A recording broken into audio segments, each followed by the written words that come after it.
dignitaries on the dais, ladies and gentlemen. It's a pleasure to have this opportunity to share some of the perspectives on what kind of collaboration that is happening in the higher education space that are involving professors and teachers. This presentation is going to be very specific around assessment area, because probably my background is with an assessment industry.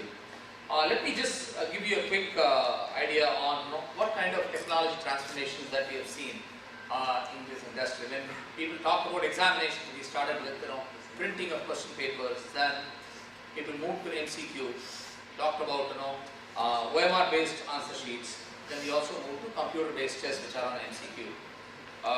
What next? What happened after that in the industry?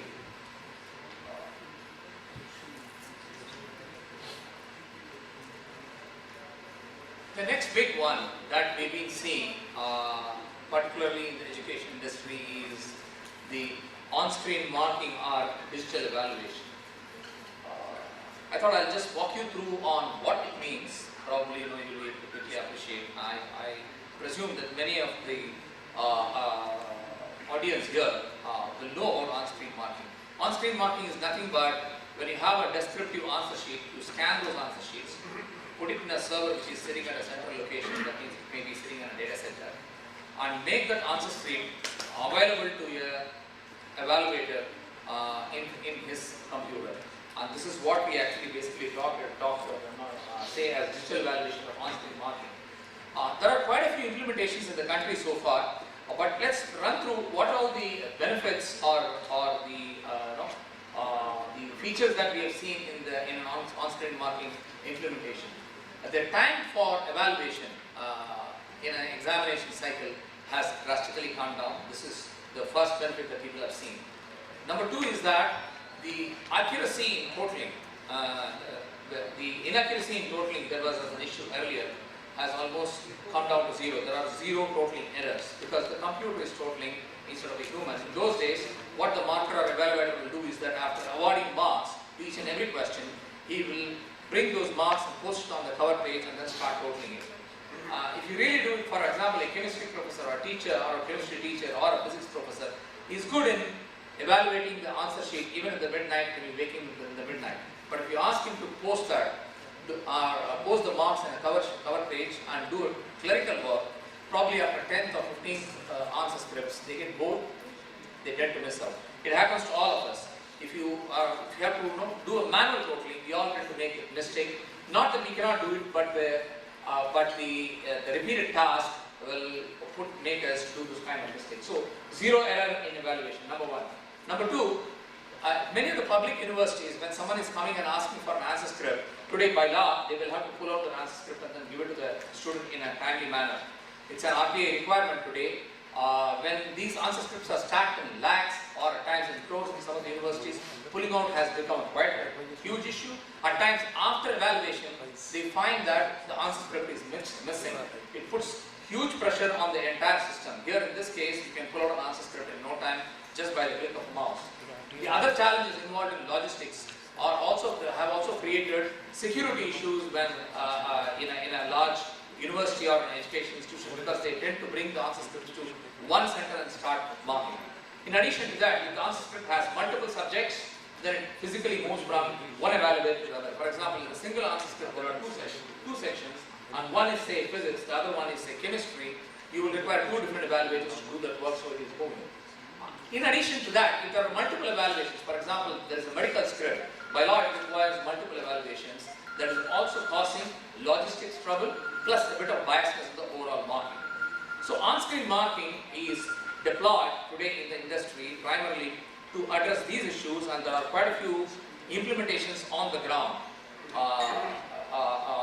that have become very successful in India.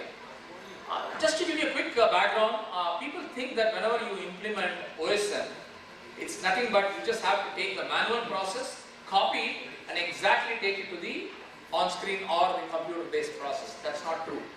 We can take advantage of the inherent features that are coming in the technology and make overall evaluation far better than what used to be in the overall manual evaluation system.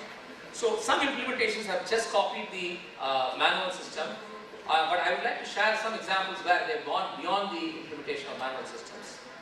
Therefore, setting up the right objectives in an implementation like this is very, very important. We spoke on some of the important features. Maybe I'll move to the case study straight away. Let me share something interesting. A public service commission in the country today for the first time have involved about 200 plus college professors or people at the PhD level to evaluate the answer scripts of a group 1 level officers sitting in a computer center or sitting in one single location for answer scripts that contain 3 different subjects. For the first time it has happened in the country. It's quite a successful project that has run. What it has done is that the evaluators were able to sit on screen. For example, the answer script may have political science, economics, and probably English. So the English questions will move to the English evaluator, political science will move to the political science person, and the third one will move to the other person. It is also possible to move question-wise to specific evaluators and do the evaluation.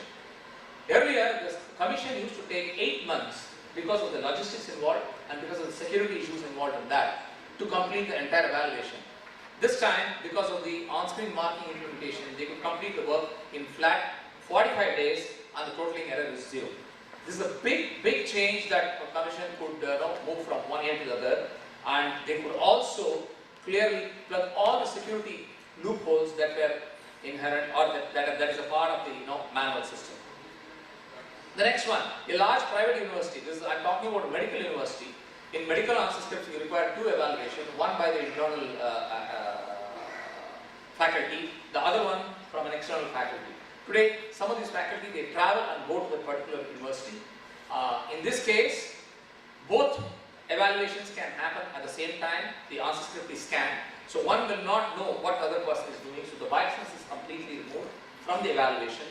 And the evaluation can happen parallelly. And if there is a review mechanism required for the third evaluation, the answer script gets presented instantly to the third person, and the whole evaluation can get completed in 48 hours. The biggest part is that some of the best answer scripts can be pulled out and pushed to the students through a PDF copy, or if it is required for further references, it's possible. It was not easily possible due to the logistics issues in those days with the old one. Here it is very much possible. The system is a big plus for medical students because the university also tested out by involving professors from various campuses. We are talking about collaboration, and we know that in our country, both medical education as well as engineering education is pretty strong. So if you believe that some of our professors, some of our academic staff could be used for evaluating students across the globe, projects like this will help our faculty to work on answer scripts from other parts of the globe. The third one is, I'm talking about a school board. This is a 3-year-old project. The school board implemented successfully for about 3 years, starting with 10th standard. The biggest benefit that they got was 0 totaling error. I'm sure that the school board will move on to the next set objectives in this implementation. The fourth one, this is quite interesting, a distance education university in the country, and we are all aware that in a distance education scenario, you will have students sitting across different locations. The answer scripts travel to one central location, and after that, you will have to get your evaluators coming from different institutions to one place. In this case, the answer script is scanned and sent to evaluators sitting at home, and sitting at home, they mark the answer scripts. So this has been quite a successful model, and there are about more than 1,000 evaluators doing this work. The next one, this is an international project. There are about 200 teachers sitting at Bangalore and Chennai, evaluating the answer scripts, English, ICT and math answer scripts of an international body, which is sitting in UK and doing this work for the last 3 years. That means the answer script comes from UK all the way to India, and the teachers sitting in India are doing the evaluation. But we talked quite a bit about collaboration, we talked about quite a bit on globalization. This is a fantastic opportunity for the evaluators sitting in this country to get the answer scripts to our country.